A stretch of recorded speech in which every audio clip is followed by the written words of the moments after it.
Hello guys, welcome to 29 जनवरी का analysis. अगर आप यहाँ पर नए आए हैं तो हर रोज 6 पीएम पर 6 पीएम पर ये क्या बन गया हर रोज 6 पीएम पर यहाँ पर एनालिसिस होता है द हिंदू का। यहाँ पर आप नोट्स बना लेते हैं, एक्सप्लेन भी कर देती हूँ मैं। एंड या और एक जो अपडेट है वो मैंने ऑलरेडी आपको दे दी थी कल भी, कि दिसंबर के करंट अफेयर्स के जो लेक्चर्स हैं 2023 के वो अपलोड हो गए हैं, और जनवरी 2024 भी कल तक अपलोड हो जाएगा। तो वो भी अगर आपको बाय करना है तो कर सकते हैं। आई होप आपने एमसीक्यूज जो जनवरी 2024 के वो बाय कर लिए होंगे। ये प्रैक्टिस टेस्ट बहुत ही इम्पॉर्टेंट है। साथ में अगर क्लासेस लगा रहे हो ना तो प्रैक्टिस टेस्ट ज़रूर लेना, नहीं भी लगा रहे तब भी लो, बिकॉज क्वेश्चन से भी आप याद कर सकते हो अगर चाहो तो। ठीक है ना। चलिए, तो यहाँ पे The United Nations Relief Works Agency for Palestine Refugees is a UN agency, UN की agency है that supports the relief and human development of Palestinian refugees. ये सारा remove कर देंगे, ये रखेंगे, ठीक है। और सबसे पहले ये लिखेंगे, और अभी मैं आपको रीज़न बता दूंगी क्यों लिखने हैं, बट बहुत इम्पॉर्टेंट है ये। United Nations relief and works agency for Palestine refugees, ठीक है ना। तो अब ये जो रिफ्यूजीज हैं, ठीक है, यूनाइटेड नेशंस का वो एजेंसी है जो पैलेस्टीनियन रिफ्यूजीज के लिए काम करती है, ठीक है ना। तो पैलेस्टीनियन का नाम आ गया तो हमें क्या याद आना चाहिए? गाजा। क्या याद आना चाहिए? हमास। क्या याद आना चाहिए? इजराइल। तो यहाँ पर काम करती है ये, ठीक है ना। तो ये क्या करती है? Is a UN agency, is a UN agency, नाम से ही हमें पता चल रहा है, UN agency that supports the relief and that supports the relief and human development of Palestinian refugees, ठीक है ना। रिफ्यूजीज कौन हुए? जो जिनको अपना देश छोड़ना पड़ा, ठीक है ना, जिनको इधर उधर भागना पड़ रहा है, या इवन वहां पर भी जो जहां पर वॉर चल रही है वो, ठीक है। अब यहाँ पर हम इसके बारे में क्यों पढ़ रहे हैं?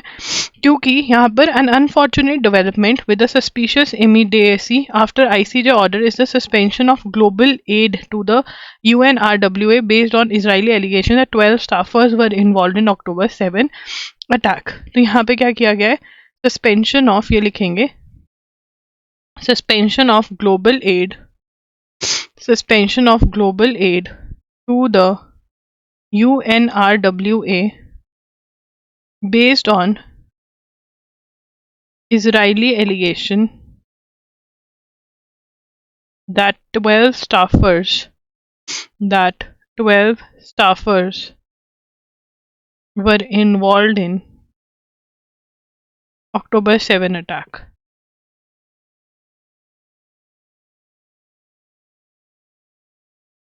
ठीक है ना। तो 12 स्टाफर्स जो हैं वो इन्वॉल्व थे अक्टूबर 7 के अटैक में, ठीक है। अब यहाँ पर क्या है? देखिए, UNRWA हमने पढ़ लिया कि यूनाइटेड नेशंस की एजेंसी जो पैलेस्टीनियंस के लिए काम करी है, ये वो है, ठीक है ना। इजराइल ने क्या इल्ज़ाम लगाया कि 7 अक्टूबर को जो अटैक हुआ था, जो हमास ने किया था अटैक इजराइल के ऊपर, ठीक है ना, उसके अंदर इन्हीं के स्टाफर्स इन्वॉल्व थे, ठीक है ना। 12 स्टाफर्स किसके इन्वॉल्व थे? UNRW के। और इसी के बेसिस पे ग्लोबल एड जो इसको जाती है वो बंद कर दी, फंडिंग बंद कर दी इनकी।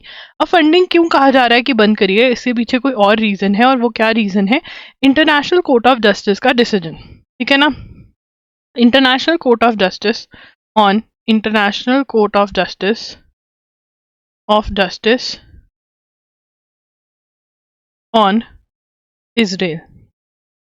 तो अब यहाँ पर हमें इतना याद होना चाहिए कि साउथ अफ्रीका गया इंटरनेशनल कोर्ट ऑफ जस्टिस के पास कि यार तुम कि रोको, किसको रोको? इजराइल को रोको। क्यों रोको? क्योंकि इजराइल जो है वो जेनोसाइड कर रहा है। कौन गया था?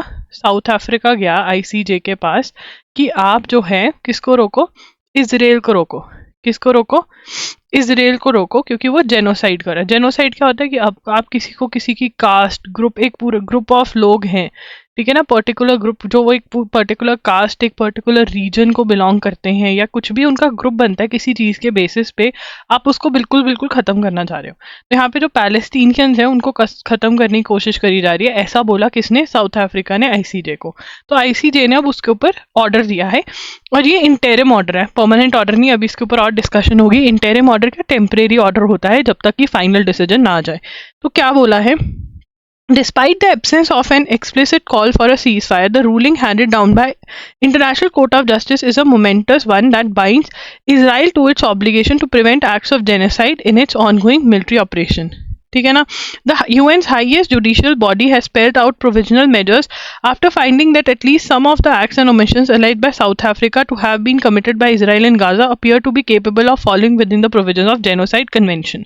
तो वो कह रहे हैं, आईसीजे क्या कह रहा है कि आपके जो कुछ एक्ट्स तो ऐसे हैं जो साउथ अफ्रीका हमारे सामने लेकर आया है, जो इजराइल कर रहा है गाजा में, कि वो जेनोसाइड की डेफिनेशन के अंदर फॉल करते हैं।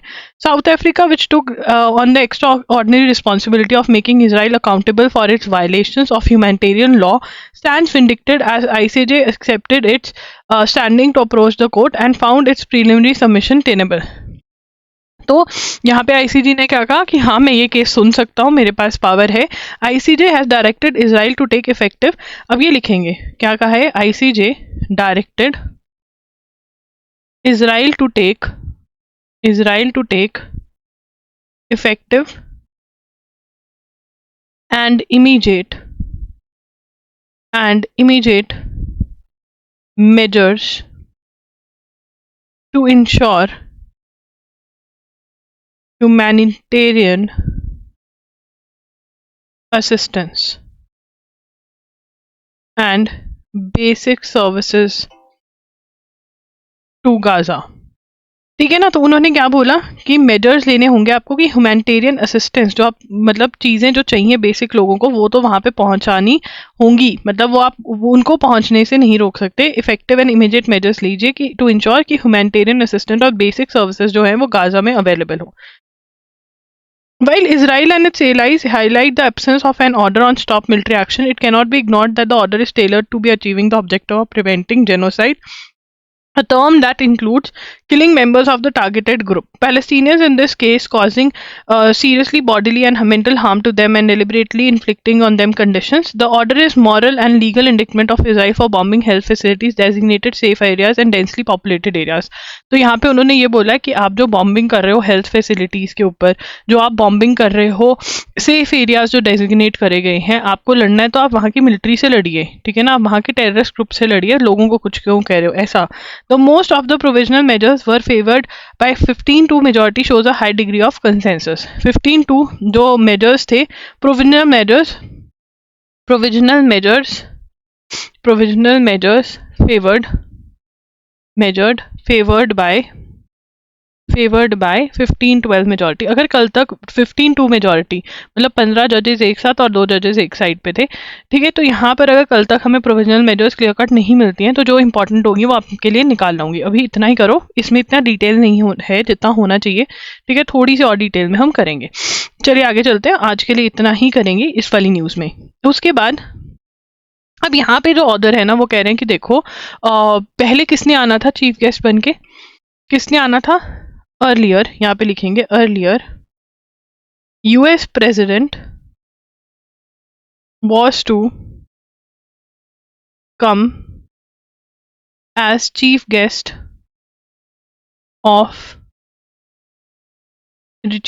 at Republic Day, chief guest on Republic Day, कुछ भी on of Republic Day, ठीक है ना, जो बाइडन ने आना था, ही डिक्लाइंड, तो उनकी जगह कौन आए, जो बाइडन ने डिक्लाइन कर दिया, ठीक है, तो उनकी जगह कौन आए, जो बाइडन की जगह आए मैक्रॉन, इमैनुअल मैक्रॉन, ठीक है ना। अब यहाँ पे बोला जा रहा है कि ऐसे ही बुला लिया, किसी और को बुला सकते थे, ये ऑर्डर की अपनी ओपिनियन है, हमें से कुछ लेना देना नहीं है, ठीक है। अब यहाँ पे बात करिए हुए कि हॉरिजन 2047, ठीक है, not only had the two countries announced a fairly ambitious relationship road map but they had also, तो यहाँ पे हॉरिजन 2047 जो था वो कौन सा किसका रिलेशनशिप रोड मैप है, रिलेशनशिप रोड मैप ऑफ, ये लिखेंगे relationship road map of India and France, India and France. तो वो कहते हैं कि अभी तो मोदी जी जाकर आए थे 2023 में, ठीक है ना, तो रिलेशनशिप ये साइन किया था, अब तो इनको बुलाने की जरूरत ही नहीं थी, कुछ था ही नहीं, ठीक है ना। तो यहाँ पर sealed a number of agreement as they mark 25 years of strategic 20 और इंडिया और फ्रांस को 25 years of strategic relationship भी हम पार्टनरशिप भी अपना कर चुके हैं, 25 साल हमें हो गए हैं, ठीक है, ये भी नोट करेंगे कौन कर चुके हैं, इंडिया और फ्रांस, ठीक है ना। अब यहाँ पे जो ऑर्डर है वो कह रहे हैं कि अरे किसी और को बुलाना चाहिए था, इनके साथ तो हमने डील वील कर ली थी, इनको क्यों बुलाया, ये अब इसकी ओपिनियन है जिसने लिखा है, हमें अपने पॉइंटर्स निकालने होते हैं, ठीक है। चलिए आगे चलते हैं। अब यहाँ पे म्यांमार की बात हो रही है, ऐसा कोई मंथ नहीं होगा जब म्यांमार की बात नहीं होती है, तो म्यांमार लिख लेते हैं।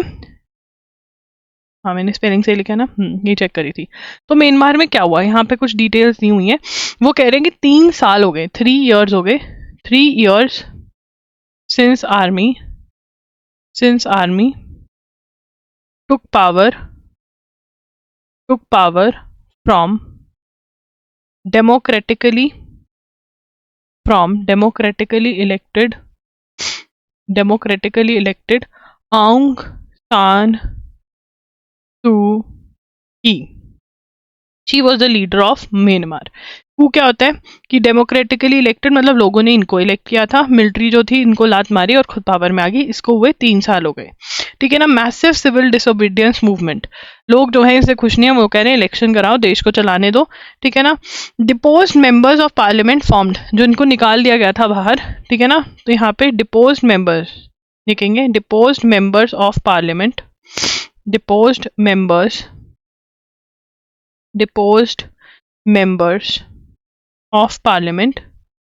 डिपोज्ड का मतलब क्या होता है, रिमूव अ रूलर और लीडर फ्रॉम पावर, ठीक है ना। तो डिपोज्ड मेंबर्स ऑफ पार्लियामेंट, जो म्यांमार की पार्लियामेंट के मेंबर्स जिनको रिमूव कर दिया था आर्मी ने, उन्होंने क्या फॉर्म करी, formed, this is important, they formed national unity government. क्या फॉर्म करा उन्होंने, national unity government, that constituted government इस, और इन्होंने क्या कॉन्स्टिट्यूट किया, that constituted of the people's defence forces, ठीक है। और ये जो है आर्मी के अगेंस्ट अब मतलब खड़े हुए हैं, ठीक है। पर यहाँ पर 3 ब्रदर्स अलायंस बना, क्या बना, एक जो इंपॉर्टेंट बना वो क्या बना, 3 ब्रदर्स अलायंस। कोई मुझे बता सकता है 3 ब्रदर्स अलायंस क्या है। 3 इंपॉर्टेंट ग्रुप ऑफ म्यांमार जो हैं वो आर्मी से लड़ रहे हैं, जिन्होंने अपने आप को क्या नाम दिया है, 3 ब्रदर्स अलायंस, 3 ब्रदर अलायंस, ठीक है ना। तो 3 ब्रदर अलायंस जो है कौन कौन है इसके अंदर, Myanmar national democratic alliance army. क्या मैम ये क्वेश्चन पूछ सकते हैं कौन कौन है, बहुत कम चांसेस है, बट अगर नोट्स में लिख लोगे, बार बार रीडिंग मारते रहोगे तो एटलीस्ट गेस वर्क करने के काबिल तो हो जाओगे एग्जाम में। टांग नेशनल लिबरेशन आर्मी,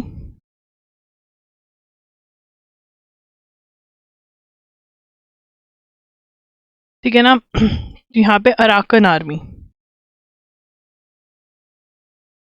ये सही है ना, अलायंस ऑफ अराकन आर्मी, हाँ ठीक है ठीक है ठीक है। तो ये तीनों जो हैं इकट्ठे इन्होंने अटैक करे, किसके ऊपर, अटैक द मिलिट्री, एक मिनट बस एक बार लिख लो, फिर मैं आपको ये सारा समझा देती हूँ। मैसिव लॉसेस, शान स्टेट लॉसेस टू मिलिट्री। अब म्यांमार में क्या हुआ, म्यांमार में हुआ कू, COUP, प्रोनाउंस क्या करते हैं, इसकी प्रोनाउंसिएशन क्या है, कू। कू क्या होता है, कू के अंदर जब वो पावर में लीडर होता है उसको किक आउट कर देते हैं, उसको ओवरथ्रो कर देते हैं, फोर्सफुली धक्के से निकाल देते हैं और कोई और पावर में आ जाता है। और जो अनइलेक्टेड होता है, आर्मी यहाँ पर पावर में आ गई, ठीक है। आंग सांग सू की जो थी यहाँ की डेमोक्रेटिकली इलेक्टेड मतलब लोगों ने इलेक्ट किया था उनको निकाल दिया गया, और आर्मी जो थी वो पावर में आ गई, ठीक है। अब इससे क्या हुआ, आर्मी से लोग दुखी थे, क्यों, लोग चाहते थे कि देश जो है वो आराम से ठीक ठाक से चले, जो कि आर्मी नहीं चला पा रही है। तो आर्मी को बोला कि भाई तुमसे नहीं चल रहा है, तुमसे नहीं चलेगा, तुम इलेक्शन करवा दो, बट आर्मी ने इलेक्शन नहीं करवाए, आर्मी का लीडर को एंजॉय कर रहा है ना वो पावर, उसने नहीं इलेक्शन कराए। और जो डिपोज मतलब जो रिमूव हुए मेंबर्स ऑफ पार्लियामेंट, उन्होंने अपनी पार्टी बना ली जिसको नाम क्या दिया, नेशनल यूनिटी गवर्नमेंट। आगे उन्होंने पीपल डिफेंस फोर्सेस बना लिया। ये तो यहाँ पर हुआ। फिर थ्री ब्रदर्स अलायंस जो है, वहां पे बहुत सारे छोटे छोटे ग्रुप, चुन्नू मुन्नू ग्रुप्स बने जो आर्मी के साथ लड़ रहे थे। अब ये चुन्नू मुन्नू ग्रुप्स ने भाइयों का ग्रुप बना लिया, थ्री ब्रदर्स अलायंस बना लिया, जिसके अंदर कौन है, Myanmar national democratic alliance army है, टांग नेशनल लिबरेशन आर्मी है और अराकन आर्मी है। ये तीनों इकट्ठे आए और इन्होंने आर्मी पे अटैक करने स्टार्ट कर दिया और आर्मी को लॉस कॉज किया है शान स्टेट में। इससे पहले हमने ये पढ़ा था कि इन्होंने चाइना बॉर्डर वाले एरिया में बहुत सारा गेन किया। चाइना बॉर्डर एरिया में बहुत गेन किया है, जो म्यांमार चाइना बॉर्डर एरिया है वहां पे गेन किया है किसने, ब्रदर्स अलायंस ने। ठीक है, इतना आपको पता होना चाहिए अबाउट म्यांमार, ओके, क्योंकि हमारा पड़ोसी देश है। उसके बाद rural development ministry made Aadhaar based payment systems ABPS mandatory in the Mahatma Gandhi national rural employment guarantee scheme. अब ये स्कीम क्या है, 100 days of guarantee, 100 days of unskilled labour guaranteed है। हर किसी को काम मिलेगा कहाँ पर, रूरल एरियाज में 100 दिन के लिए, और वो अनस्किल्ड लेबर होगी। अनस्किल्ड लेबर मतलब कोई भी स्किल वाला काम नहीं होगा, खड्डा खोदना है, कुछ बेसिक काम जो कोई भी कर सकता है, ठीक है ना। तो वो जो है उसके अंदर क्या कर दिया कि अब आधार बेस्ड पेमेंट्स ही होंगी। किसने किया है, सबसे पहले मिनिस्ट्री का नाम rural development ministry made Aadhaar based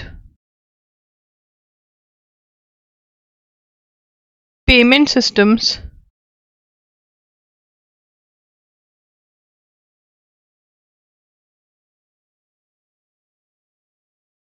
in Mahatma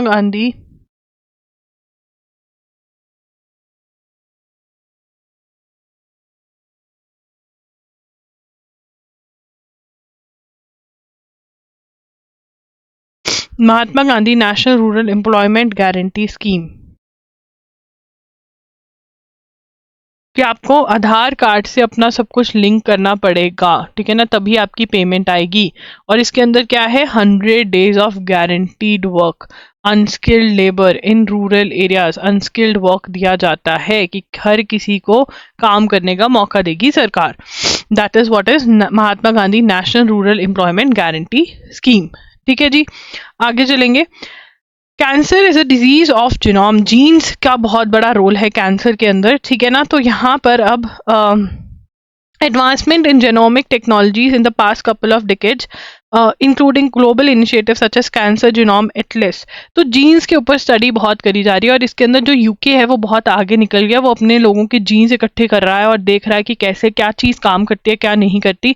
India भी अपना जो जीन्स की डिटेल्स है वो निकाल रहा है, क्योंकि ये कहा जा रहा है कि जो यूके USA वालों के जीन्स हैं वो इंडिया से बहुत अलग है और हमारे ऊपर डिफरेंट मेडिसिन जो हैं वो काम करती हैं, ठीक है ना। तो ये ही चीज़ के बारे में बात करी जा रही है, इसमें कुछ ज़्यादा है नहीं है, बट यूके का जीनोम प्रोग्राम चल रहा है, इसके बारे में नोट कर सकते हो, ठीक है ना। UK genome programme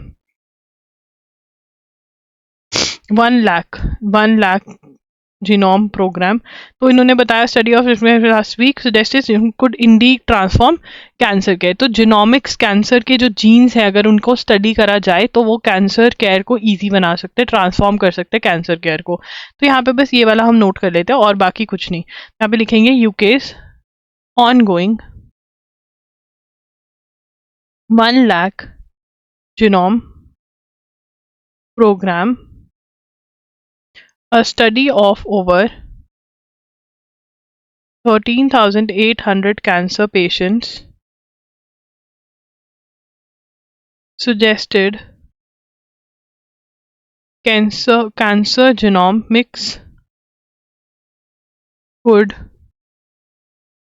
transform cancer care. Cancer care बहुत इजी हो सकती है अगर जीनोम्स की जीन्स की स्टडी करी जाए, ठीक है ना। बस इतना याद करना है और कुछ नहीं करना। The 22-year-old is the first Italian man to win a slam since youngest man to win. तो हाँ, यहाँ पर ऑस्ट्रेलियन ओपन, देखो कल जो हमने ऑस्ट्रेलियन ओपन पढ़ा, इस बार ऑस्ट्रेलियन ओपन में से क्वेश्चन पक्का आएगा। एक तो रोहन बोपन्ना की वजह से, एक वो लड़की, वो मतलब इस बार हर जगह पे ना मतलब अलग को ही कुछ हो रहा है। तो या तो डबल्स में से, मेन में से, वुमेन में से, तीनों में से एक क्वेश्चन 100% पक्का है, तो रट्टा मार लो किस किस ने रट्टा मार लिया? अगर मार लिया तो डबल्स का सारे जितने पॉइंटर्स मैंने कल बताए वो किस किस को याद है अभी लिखो। और वुमेन वाला कल करवाया मैंने, वो किस किस को याद है बताना। कौन वुमेन में कौन जीती, कौन सी कंट्री से है वो, क्या बनी, 1 डेकेड में उसने क्या किया, पहली बार क्या किया। ठीक है, डबल्स में कौन जीता है, रोहन बोपाना के साथ कौन है रोहन बोपाना के साथ जिसने डबल्स का मैच जीता है? हाँ, रोहन बोपाना 43 ईयर्स में सबसे ओल्डेस्ट बने जिन्होंने ये अवार्ड जीता। इससे पहले किसके पास था ये रिकॉर्ड, बताना जरा। अगर नहीं याद है ना जाके रिवाइज कर लो। कौन कौन 30 minutes after the class revision को दे रहा है, कौन कौन, सच बताना। 30 मिनट्स आफ्टर द क्लास कौन कौन रिवीजन को दे रहा है? अगर 30 मिनट्स रिवीजन को नहीं दे सकते, कम से कम प्रीवियस जो टेस्ट, प्रीवियस डेट के जो टेस्ट हैं जो डले हुए हैं loggery.in पर, उनको ही दे लो। पिछली न्यूज़ ही रिवाइज हो जाएगी, थ्रू MCQs ही रिवाइज कर लो। अगर पढ़ना नहीं है तो थ्रू MCQs रिवाइज कर लो। जिसका आंसर हो गया बहुत बढ़िया बात है, जिसका नहीं हुआ मतलब वो रिवाइज करना है, ऐसा भी कर सकते हो। अब यहाँ पे Jannik Sinner stormed back from 2 sets down on Sunday to beat Daniil Medvedev in grueling 5-set Australian Open final win in his first Grand Slam। तो यहाँ पर Jannik Sinner, सिन कर दिया उसने जीत कर, ऐसा क्या नहीं, ठीक है ना। 1 from Daniil Medvedev, ठीक है ना। ऑस्ट्रेलियन ओपन मेन में ये जीते हैं। 22 year old is first Italian man to win a slam since Adriano Panatta in 1976 and the youngest man to win Australian Open since Novak Djokovic in 2008. Youngest man to win Australian Open since Novak Djokovic in 2008. ठीक है, but the result was a bit below for the third rank who has scored a second, ठीक है ना। तो ये Russia के हैं और वो तो पता चली गया कि इटली के हैं जो जीते हैं, ठीक है। उसके बाद ये नाम याद करने पड़ेंगे। Yes, farmer US open champion Medvedev who has now lost, ठीक है, ये नहीं, बस जो हमने नोट किया वो इम्पोर्टेंट है, ये जीते हैं। देखा, मेहनत का फल। मैंने एक चीज़ पे बड़ा वो करी हूँ, डिसिप्लिन भी फॉलो करना बहुत डिफिकल्ट है, ठीक है।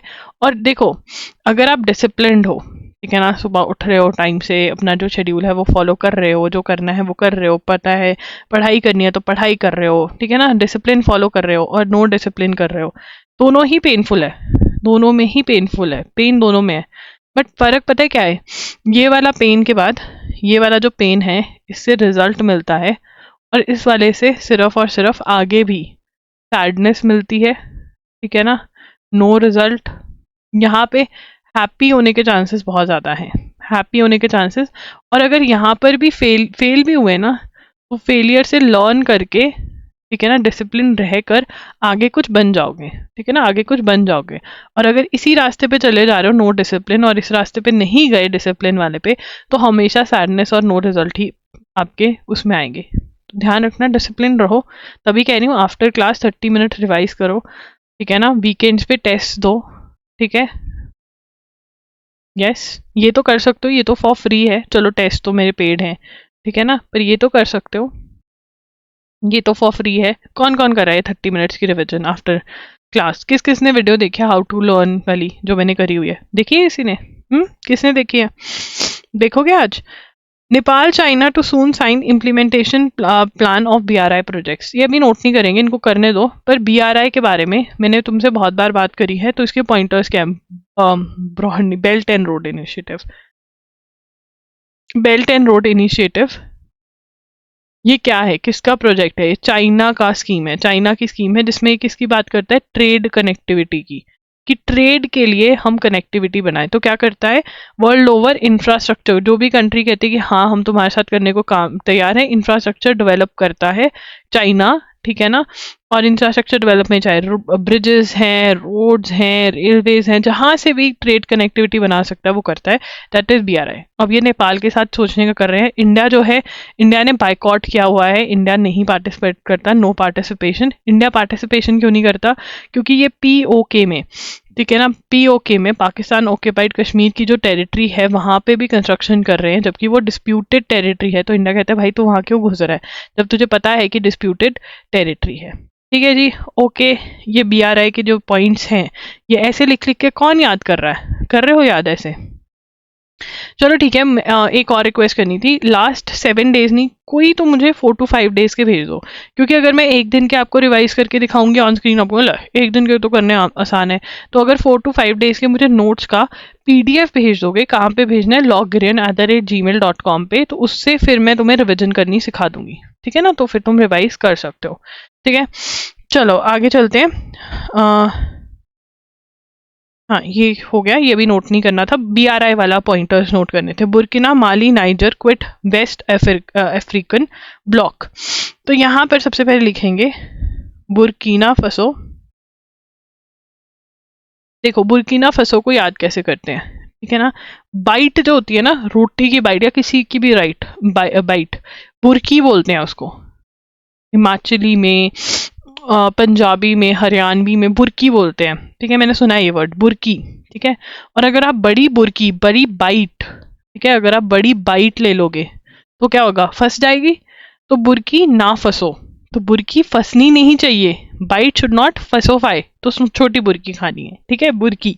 ओके, बुर्के से भी इसको याद कर सकते हो कि ज्यादा ही लंबा बुर्का नहीं डालना, उसमें फंस जाओगे, ठीक है, ऐसे याद कर सकते हो, with request, with respect to all the religions. बस मैं यहाँ पे याद करवाने की कोशिश करती हूँ, ठीक है, मैं किसी को भी डिसरिस्पेक्ट नहीं करना। माली, माली अंकल गार्डन में काम करते हैं। नाइजर, ठीक है ना, टाइगर से याद कर सकते हैं हम नाइजर को, टाइगर, नाइजर, हो गया याद। तो ये तीनों जो हैं इन्होंने क्या कर दिया? अनाउंस्ड क्विट, ये टर्म से ही है क्विट, इकोवास, इकोवास, ठीक है ना, आजकल घरों के नाम भी होते हैं इकोवास, क्विट कर दिया।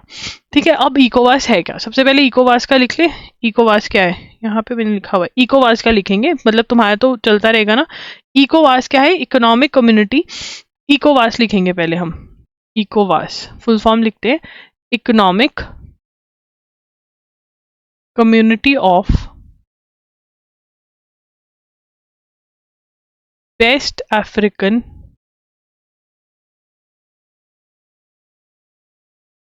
स्टेट्स। दोबारा बोलेंगे, economic community of West African states की इकोनॉमिक कम्युनिटी है। ये कब बनी थी? 1975 में, एस्टैब्लिश्ड इन 1975, ठीक है ना, क्रिएटेड थ्रू लेगोस ट्रीटी, ठीक है ना। अब एम्स क्या है? Aims to foster economic integration, cooperation and development among West African nations. West African nations में कोऑपरेशन, डेवलपमेंट, इंटीग्रेशन की बात ये करती है ग्रुपिंग, ठीक है ना। और इसी ग्रुप को किस किस ने? बाइट ना फंसो, बुर्किना फंसो, माली, ठीक है, और क्या था? टाइगर, टाइगर को किसे? T से N, नाइजर, ठीक है ना, माली टाइगर आ गया, ठीक है, भाग जा। तो यहाँ पे कुछ भी ऐसे बना सकते हो।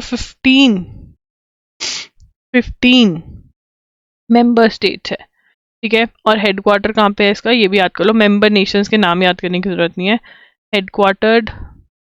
हेडक्वार्टर्ड इन अंबुजा सीमेंट से याद कर सकते हो, अबूजा नाइजीरिया, अंबुजा सीमेंट, घर घर की दीवार ताकतवर हो जाए, ठीक है ना, अंबुजा में से M काट दिया तो अबूजा, ठीक है ना। चलो अब यहाँ पे ये तो निकल गया। अब यहाँ पे ये तो हमने पढ़ लिया कि इकोवास क्या है, ये सारा हो गया हमारा। तो यहाँ पर एक और न्यूज़ है, न्यूज़ के अंदर न्यूज़ की, जो फ्रांस है, French military withdrawal from French military withdrawal from Sahels, ठीक है। अब फ्रेंच मिलिट्री जो है वो यहाँ से विड्रॉ कर गया। फ्रेंच मिलिट्री कहाँ से विड्रॉ करी है? बुर्किना फसो से। बुर्किना फसो जो कंट्री है वहां से फ्रेंच मिलिट्री जो है वो विड्रॉ कर गई है। वो किस लिए थी? जो वहां पर कुछ एलिमेंट्स थे उनके साथ फाइट कर रहे थे। तो पढ़ लेते हैं। On February 19 Burkina Faso announced an official end to, ये 2023 की न्यूज़ है, ठीक है। Burkina Faso announced on an official end to the operation led by France in the country. France had signed a military agreement with Burkina Faso in 2018 to achieve stability. अब हम यहाँ पे point लिखेंगे। First point क्या है? France had signed a military agreement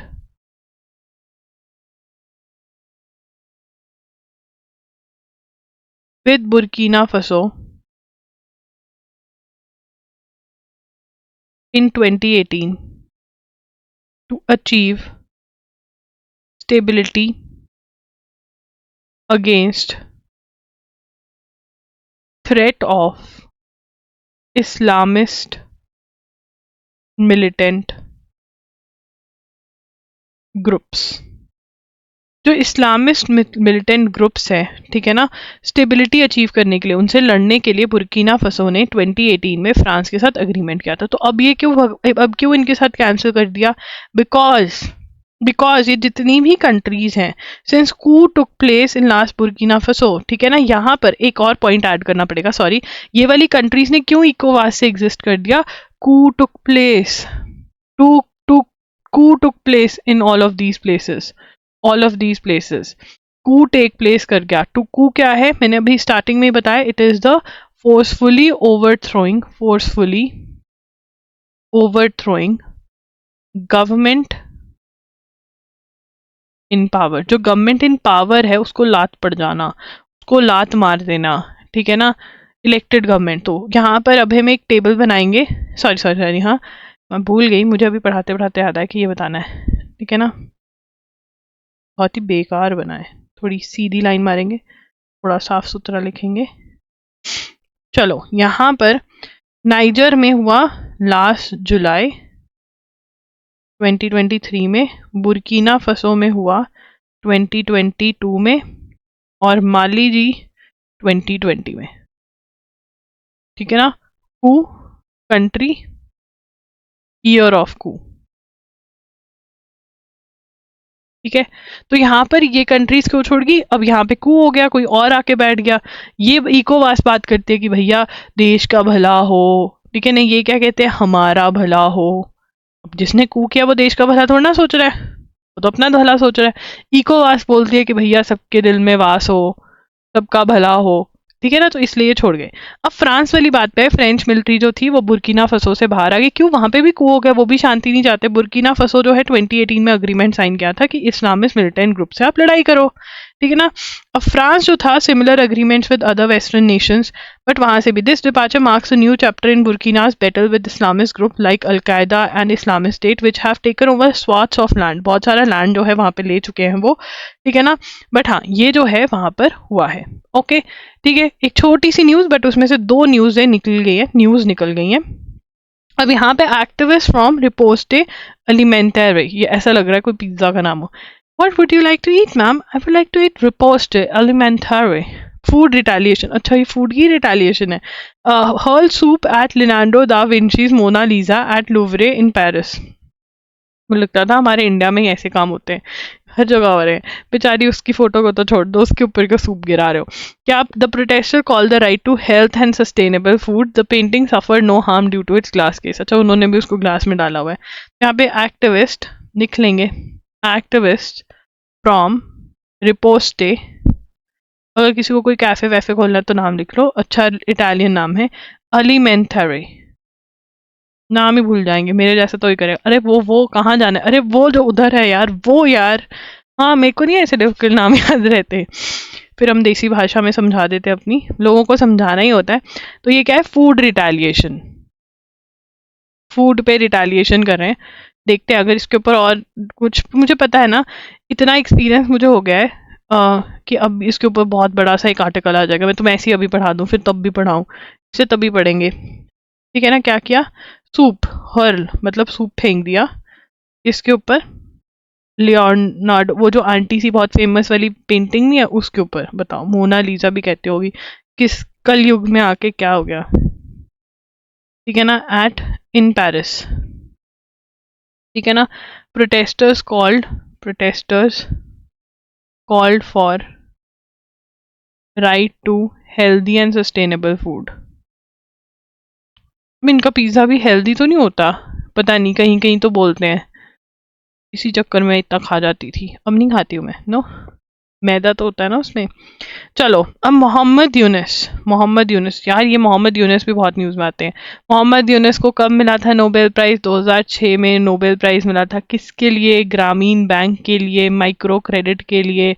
ठीक है ना, ये न्यूज़ में क्यों आ रही हैं? क्योंकि इनको, इनके अगेंस्ट इन कन्विक्शन हो गया इनकी, मतलब it has been proven guilty कि इन्होंने क्या किया है, इन्होंने लेबर लॉज वायलेट करे, मतलब लेबर लॉज फॉलो नहीं करे हैं। ठीक है ना, ये कहाँ के रहने वाले हैं? बांग्लादेश। ये मैं तुम्हें पहले पढ़ा चुकी हूँ। ठीक है ना, चलिए आगे चलते हैं। चाइना थाईलैंड सिटीजन्स में visit each others country without visa. चलो बढ़िया बात है। ठीक है, मॉलडीव्स के साथ भी करवाना था हमने, हम तो जाएंगे नहीं वहां पे। No no no no. Iran launches 3 satellites, Iran launches 3 satellites into orbit. ठीक है, अब इनका नाम दिया हो बस।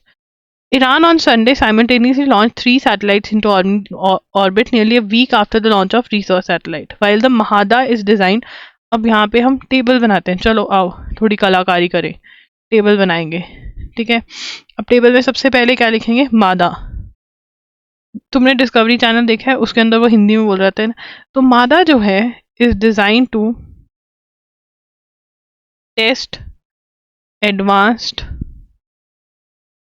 Satellite subsystems. ठीक है ना, दूसरी कौन सी है? दूसरी है केहान 2 एंड हेट फेयर। ये हेट फेयर बहुत सिंपल है। Will test space based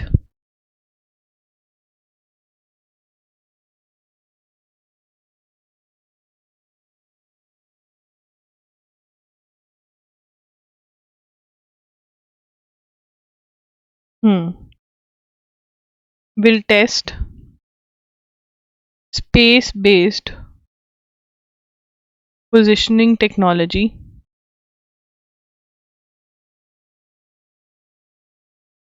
and narrow band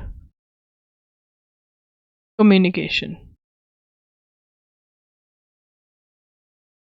ठीक है जी, तो ये ईरान ने लॉन्च किया। क्वेश्चन क्या आ सकता है कि ये सैटेलाइट या ये सैटेलाइट किसकी है? ईरान की है। ठीक है, अभी जो एक और लॉन्च करी उसका नाम बता सकते हो? एच से है नाम, एच कुछ बता सकते हो in the comment section. Germany seeks intergovernmental deal for submarines with India. Submarine क्या होती है? मान लो ये पानी है, ठीक है ना, वाटर वाटर एवरीवेयर। ठीक है, चलो मैं स्टिकर लेती हूँ, स्टिकर से दिखाती हूँ। फिर है ही नहीं है। स्टिकर नहीं है, नो स्टिकर। अगर शिप का स्टिकर मिल गया तो फिर मैं डाल दूंगी, नहीं तो नहीं। मैंने शिप का स्टिकर बनाया तो था। हाँ, टाइम वेस्ट नहीं करना। नो नो नो, शिप ही नहीं है यहाँ पर। चलो छोड़ो, लीव इट, टाइम वेस्ट नहीं करना। ये पानी है, ठीक है ना, पानी। ठीक है, अब ये जो शिप होती है ये अंदर रह जाती है पानी के, ऐसे सी होती है ये। ठीक है ना, ये थोड़ी सी बाहर बाहर भी नहीं, बाहर निकलती है ये, बट ऐसे से होती है, पानी के नीचे ही रहती है, नीचे से अटैक करती रहती है। पता ही नहीं चलता नीचे पानी में, क्योंकि ऊपर तो आती है, कभी कभी आती है, पर नीचे भी रह सकती है। अब इसी की डील के लिए हम ओपन है, हमें चाहिए सबमरीन। तो फ्रांस और जर्मनी रेस कर रहे हैं। जर्मनी कह रहे हैं हमसे ले लो। ठीक है ना, जैसे हम जाते हैं सब्जी मंडी में, वो कहते हैं नहीं टमाटर भाई मेरे से ले लो, मेरे ज़्यादा लाल टमाटर हैं। ठीक है ना, होता है ना ऐसा। तुम गए नहीं मंडी में भाई? वैसे आज अम्मी अब तो वो आ गया ना, मार्केट वाली में जाते हो। हमारे टाइम पे मंडी में जाते थे, खूब मजे करके आते थे। ठीक है ना, हाँ, मंडी का टाइम होता था मजेदार। ठीक है ना, फ्रूट फ्रूट टेस्ट करते थे, जितना खरीदते थे उतना खा खू के आ जाते थे। चलो, Germany has presented an intergovernmental proposal तो लिखेंगे यहाँ पर, ये पेन थोड़ा पतला करने, Germany has presented an intergovernmental proposal for sale of 6 advanced conventional submarines to India for कौन सा procurement, पेन का कलर चेंज करके लिखेंगे, for navies P75I procurement program, ठीक है ना। तो ये हमारे पास आ रहे हैं, हम कह रहे हैं कि अच्छा ठीक है तुम हमसे ले लो, प्रपोजल लेकर आए, गवर्नमेंट के बीच में ये अग्रीमेंट हो सकता है, ठीक है ना। अब यहाँ पर the race for the deal expected to cost upwards ₹45,000 crore is between Germany and Spain. अच्छा, फ्रांस के बीच में नहीं, जर्मनी और स्पेस के बीच में रेस है। India and Germany discuss the deal at highest level during the visit of German defence president, ठीक है ना। Strong bid for the pitch by ये वाली कंपनी TKMS कंपनी है, इसका नाम हम तब याद करेंगे कि डील हो जाती है, अगर नहीं होती है तो अभी हमें बस इतना पता होना चाहिए कि जर्मनी जो है इस डील के लिए ट्राई कर रहा था, ठीक है ना। ऐसे ही तुम रट्टा मारोगे। उसके बाद only Germany and Spain technically meet the criteria, तो ये लिख सकते हैं only Germany and Spain in race, ठीक है। उसके बाद यहाँ पे Mazagon Dock Shipbuilding along with Larsen and Toubro Limited have been shortlisted to partner with foreign submarine manufacturers, ये भी लिखेंगे Mazagon Dock Shipbuilders Limited MDL along with Larsen and Toubro L&T Limited has been shortlisted to partner with foreign submarine manufacturers to make 6 conventional submarines in India under a technology transfer। क्या करेंगे? To make 6 advanced conventional submarines in India under a technology transfer। क्या चाहिए? Technology transfer. कैसा बना है ये भी, कैसे बनाया है ये भी बताना पड़ेगा। ये नहीं कि सिर्फ खाना बना के दे दिया, नहीं, हमको ये भी जानना है कि कैसे बनाया, ताकि अगली बार हम तुम्हारे होटल में ना आए खाने, हम खुद ही बना लें। ठीक है ना, ये चाहती है इंडिया, ठीक है। अब यहाँ पे Spanish submarine manufacturer Navantia concluded a teaming agreement for joint bid. Navantia ने किसके साथ अपना हाथ जोड़ लिया है? मैजागॉन के साथ, नहीं L&T के साथ, ठीक है ना, कि हम करेंगे कंस्ट्रक्ट। तो देखते हैं कौन ये बिड जीतता है। तो ये थोड़ा सा ये लिख लेते हैं, ठीक है। स्पेनिश सबमेरीन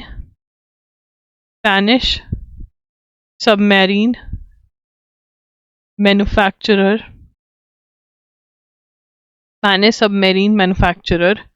नवांतिया, है ना। यहाँ पे देखो अवंती निकल रहा है नाम, अवंती निकल रहा है, अवंतिका, अवंती, ठीक है ना। N लगा दो और पीछे एक A लगा दो तो नवांतिया बन जाएगा। नवांतिया, ठीक है ना। अग्रीमेंट और टीमिंग अग्रीमेंट विद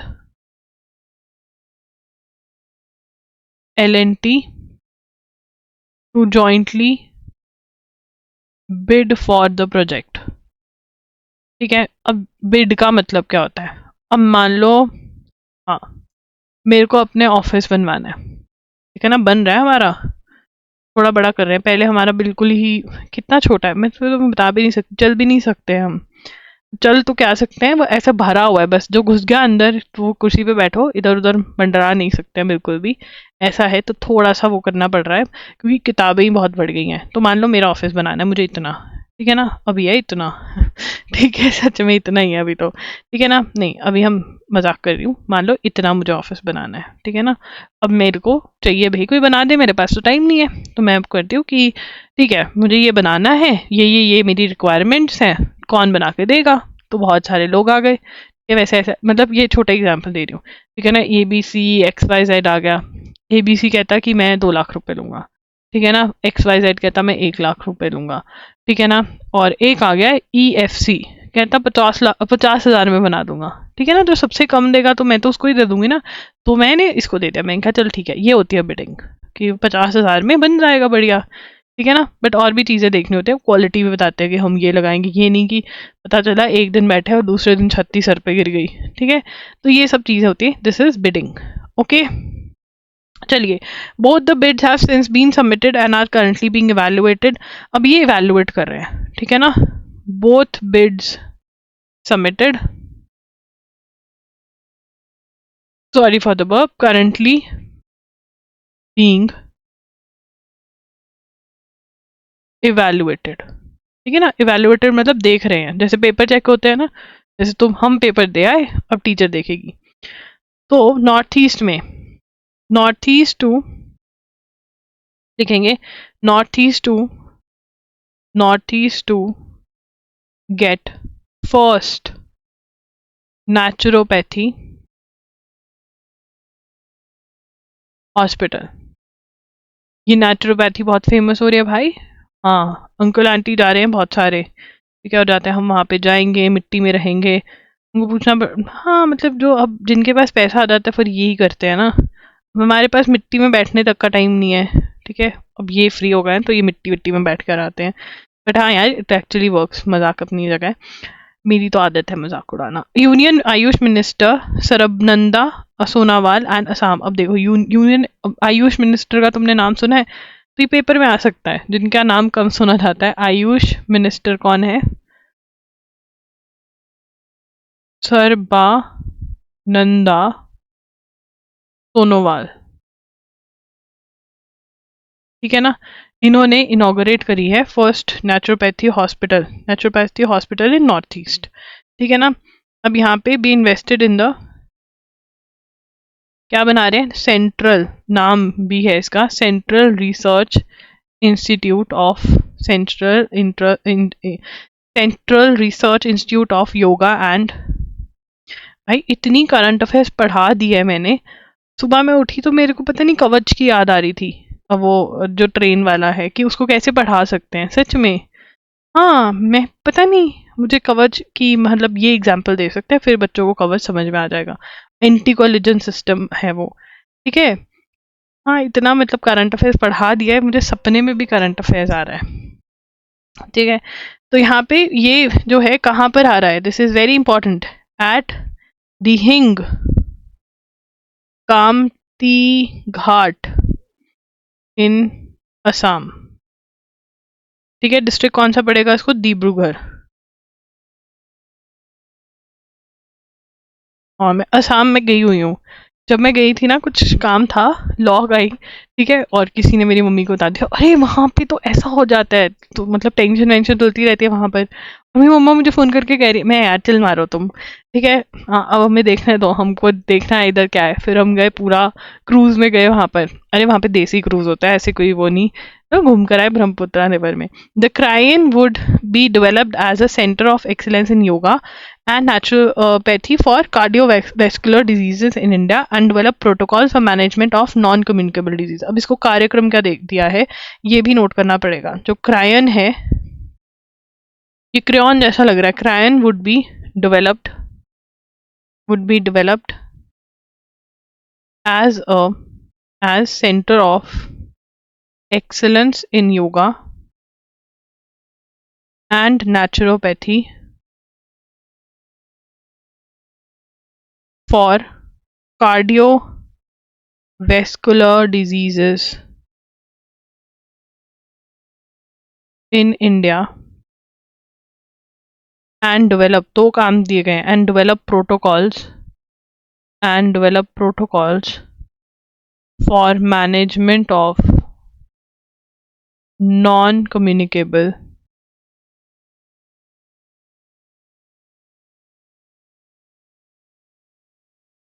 डिजीजेस, ठीक है, ये काम करेगा।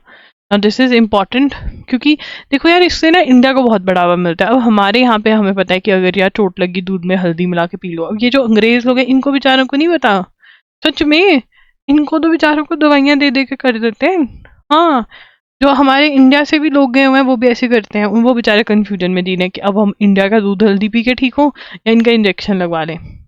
वो और अजीब धर्म संकट में है। ठीक है, इसरो ने क्या किया भाई, इसरो कर रहा है लॉन्च। इसरो जो है has said that INSAT satellite has been flagged off satellite is an, अब इसरो लॉन्च करेगा, टू लॉन्च, ठीक है ना, लॉन्च करी नहीं है, टू लॉन्च। अब इसरो की फुल फॉर्म अगर नहीं पता तुम्हें तो कोई बड़ी बात नहीं है, एक पॉइंट तो मुझे भी नहीं पता था, ठीक है। हाँ तो क्या, बचपन में थोड़ा ना पता होता कि इसरो भी नाम की कोई चीज़ है। अब जान लो, इंडियन स्पेस रिसर्च ऑर्गेनाइजेशन। हाँ, और अगर कोई क्लास के बीच में मतलब अपने आप को दिखाने की कोशिश करें ना ये लाइव क्लास में कि हाँ हमको सब कुछ आता है, तो ठीक है, तुम्हें भी आ जाएगा, 10 दिन तुम क्लास अटेंड कर लो, तुम भी कर लेना ये, ठीक है, टेंशन नहीं लेनी है ऐसे। कोई तुमको कहे कि हाँ हमको ये पता है तुमको नहीं पता, तो कहना कोई बात नहीं, 2 दिन दो, हमको भी पता चल जाएगा, कोई दिक्कत नहीं है। अब यहाँ पे इन्होंने सैटेलाइट इज एन एक्सक्लूसिव, ये क्या करेगी, satellite is an exclusive, is an exclusive, is an exclusive, पतला कर लूँ पेन फिर, नहीं तो चैट में बोलते हो इतना मोटा लिखा है, meteorological satellite with the primary objective to provide, with the primary objective to provide continuity of service to existing in orbit INSAT 3D, तो पहले जो इनसैट 3D और 3DR सैटेलाइट भेजे हो उसकी कॉन्टिन्यूटी में भेज रहे हैं।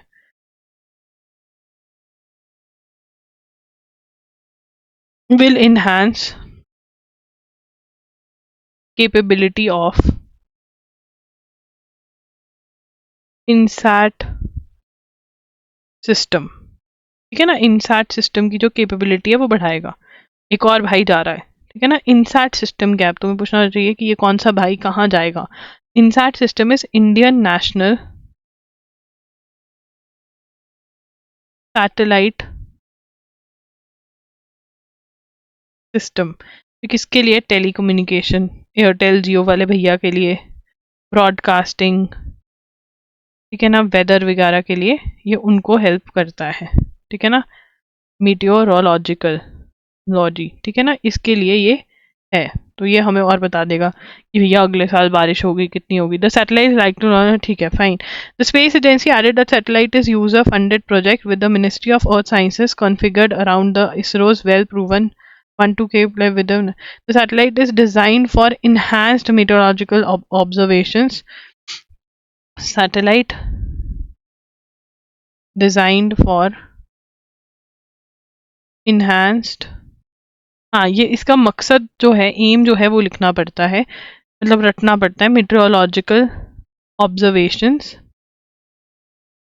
And monitoring of land and ocean services surfaces for weather forecast, for weather forecast and disaster warning। हाँ ठीक है ना, सुनामी आनी होगी तो बता देगा कि भैया चलो चलो निकलो यहाँ से, बहुत ही डर लगता है इस चीज़ से हमको।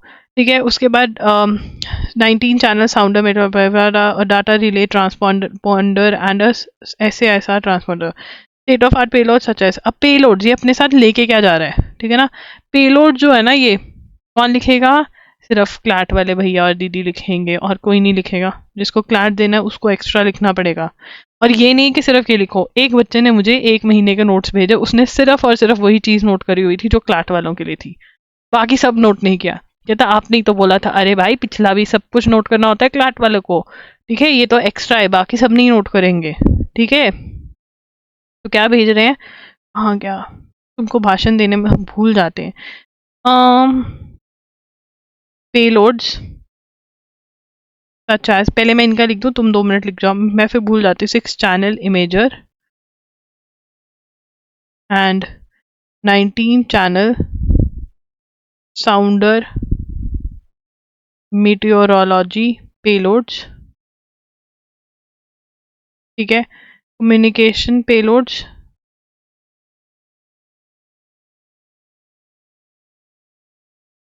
DRT, डाटा रिले ट्रांसपॉन्डर,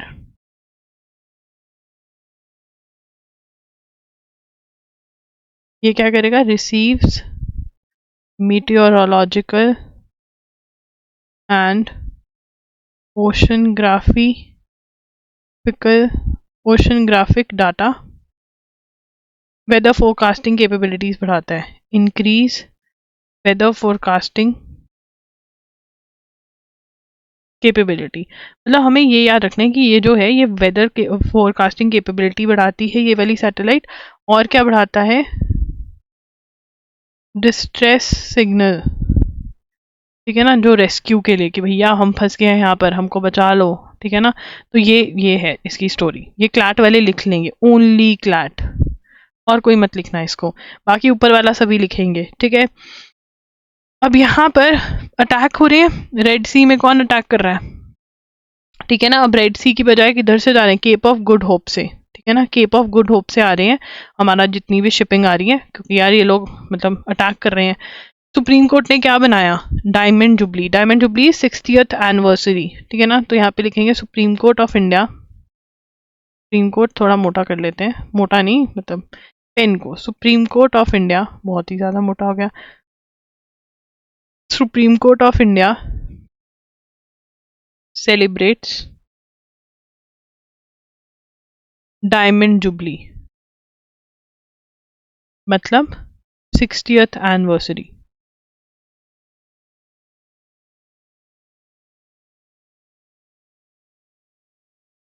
ठीक है। एंड इसी बात पे मैं बताना चाहती हूँ कि loggery.in पर आप विजिट कर सकते हैं, वहाँ पर आपको मिल सकते हैं करंट अफेयर्स के मंथली कंपाइलेशन। अगर आपके पास आपके बोर्ड के एग्जाम्स हैं, आप नहीं पढ़ पा रहे हो, या फिर आपके पास टाइम किसी वजह से कम है, आपका फोकस जो है वो कम पढ़ पाता है, या फिर आप रेगुलर नहीं हो, तो आप यहाँ से ये डिजी नोट्स भी मिलते हैं और वीडियो लेक्चर्स भी मिलते हैं, ठीक है ना। ये वीडियो लेक्चर्स जो होते हैं 6 to 7 आवर्स के ही होते हैं, मैक्सिमम 8 आवर्स के होते हैं जिस मंथ में न्यूज़ ज़्यादा होती है, और इसमें आप फुल मंथ प्रिपेयर कर लेते हो, सो दे आर रियली गुड। आप ये बाय कर सकते हो, इसमें मैं ही ये जो क्लासेस हैं ये लेती हूँ, मतलब रिकॉर्डेड लेक्चर्स मिलते हैं आपको इसमें। उसके बाद हमारे पास है MCQs, ठीक है, करंट अफेयर्स के MCQs, या आप DPPs मिलती हैं, जैसे जो डेली प्रैक्टिस पेपर्स कहते हैं, DPP को मुझे भी नहीं पता, डेली प्रैक्टिस प्रॉब्लम्स, ठीक है, हाँ DPPs, ठीक है, वैसा सा है ये ₹200 का है, 250 का है, सॉरी। इसमें आपको हिंदू बेस्ड क्वेश्चन तो मिलते ही हैं, एक्स्ट्रा सोर्सेज से क्वेश्चंस भी मिल जाते हैं, और एक्सप्लेनेशन भी इसमें इंक्लूडेड है, ठीक है ना। इसके साथ साथ में हमारे पास डेली नोट्स हैं, जो ये नोट्स बना रही हूँ ये ₹100 में आपको मिल जाते हैं। ये it's kind of supporting the channel, so that हम इस चैनल में थोड़ा फाइनेंशियल हमको कोई दिक्कत ना आए, ठीक है ना, इसलिए ये है, तो ये आप बाय कर सकते हैं। एंड ऑल्सो हमारे पास मॉक टेस्ट हैं, मॉक टेस्ट हमारे पास हैं स्लैट के, MHCT के, 3 ईयर 5 ईयर, और CUT PG के, ठीक है जी। So you can buy, please. अगर आप एक चीज़ पूछेंगे, अगर आप डेली लेक्चर्स लगा रहे हैं, डेली कर रहे हैं, तो आपको ये लेक्चर्स की ज़रूरत नहीं है, बट अगर डेली नहीं लगा रहे हैं, बीच में ब्रेक आता है बड़ा, तो ये लीजिए, बट नहीं तो डेली क्लास लगा रहे हैं तो ये ज़रूर बाय करें, और सिर्फ बाय नहीं करें, इनको सॉल्व भी करें, इससे आपको पता चलेगा आप कहाँ स्टैंड करते हो, ठीक है ना। मैंने इसकी एनालाइज कैसे करना है ये भी वीडियो बना दिया, इसका यूज़ कैसे करना है कि आप ज़्यादा से ज़्यादा यूज़ निकाल सको इसमें से, सबके वीडियोस बनाए हुए हैं।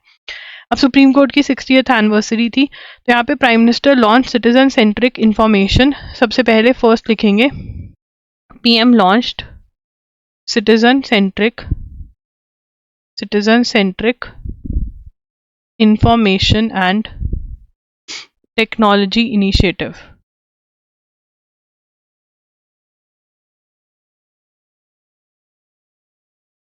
जैसे कि such as digital supreme court reports. Digital supreme court reports में क्या होता है, जितनी भी जो जजमेंट्स इंपॉर्टेंट होते हैं वो दी जाती हैं, फिर जो दूसरे कोर्ट्स के वकील होते हैं, उसी कोर्ट के वकील भी होते हैं, वो ढूंढते हैं उसमें और फिर जज को कहते हैं देखो देखो ये केस ऐसा हो रखा है, मेरा केस भी ऐसा है, दे दो जजमेंट। ठीक है, ठीक है।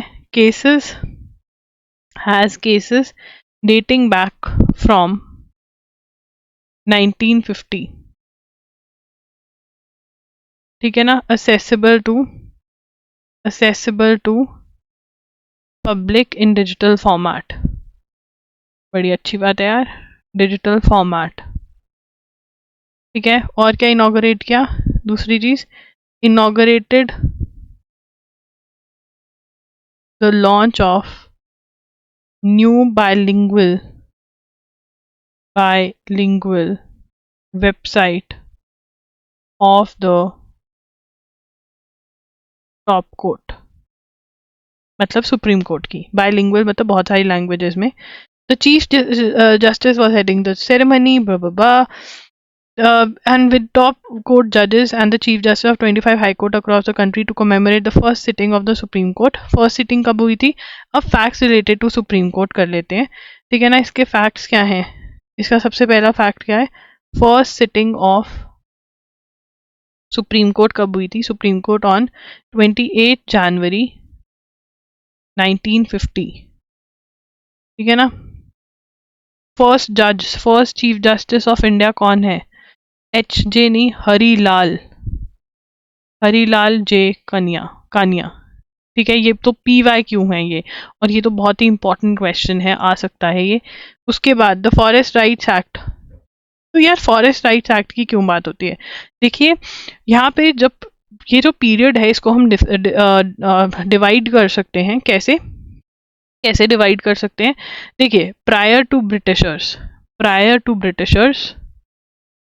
ब्रिटिशर्स क्या होता था, जो फॉरेस्ट थे, जो हमारे पेड़ पौधे फॉरेस्ट थे, उसके ऊपर जो वहाँ पे लोग रहते थे, वो उनका राइट होता था, वो अपना उस पर डिपेंड करते थे और सब बढ़िया चल रहा था। ठीक है ना।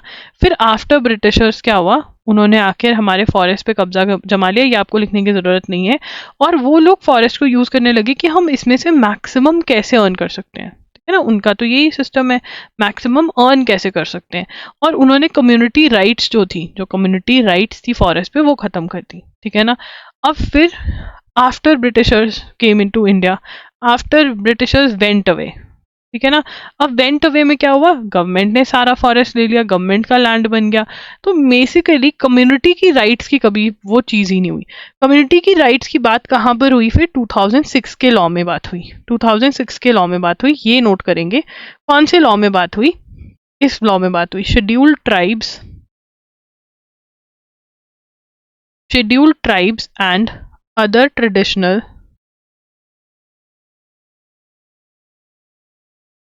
Forest dwellers recognition of forest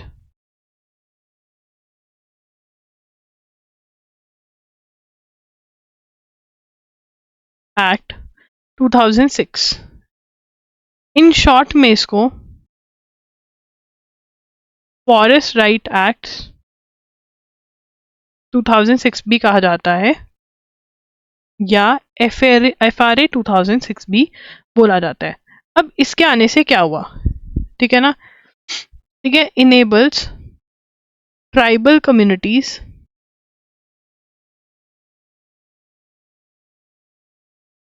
and forest dwelling citizens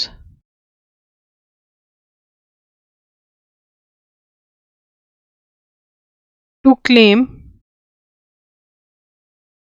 legal rights over forest land। ठीक है ना। तो जो ट्राइबल्स हैं, देखो ट्राइबल्स ही जंगल में रहते हैं या जो फॉरेस्ट में रहते हैं, उनकी legal rights over forest land. ठीक है ना। But in many cases are denied a say or authority in management of free forest areas. It gives ग्राम सभा, ये और क्या देता है? गिव्स ग्राम सभा और village councils the right to decide on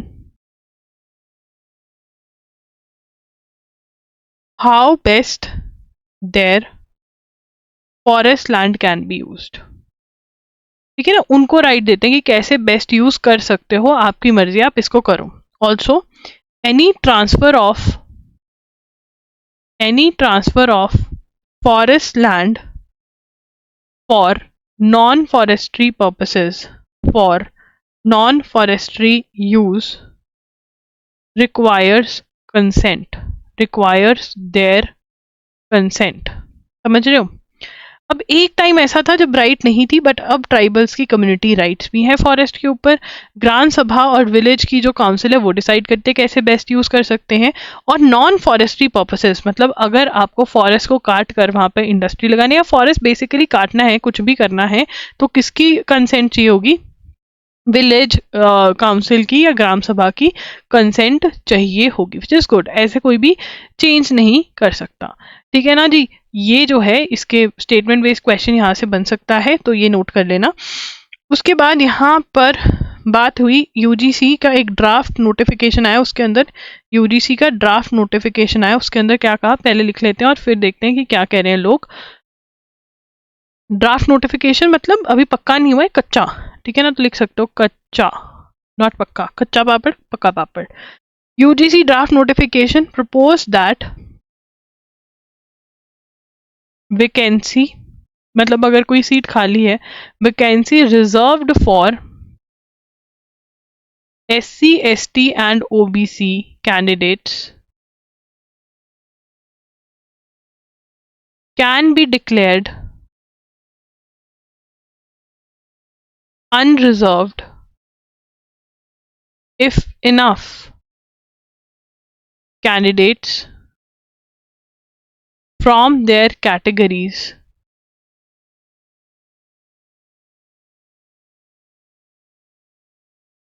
are not available। मतलब अगर एक सीट रिजर्व्ड है, ठीक है, बट अगर कैंडिडेट्स अवेलेबल नहीं है तो वो जो है अनरिजर्व डिक्लेयर कर सकते हैं। बट इसके ऊपर जो है, एक मिनट सॉरी, अब ये जो है not to be included in final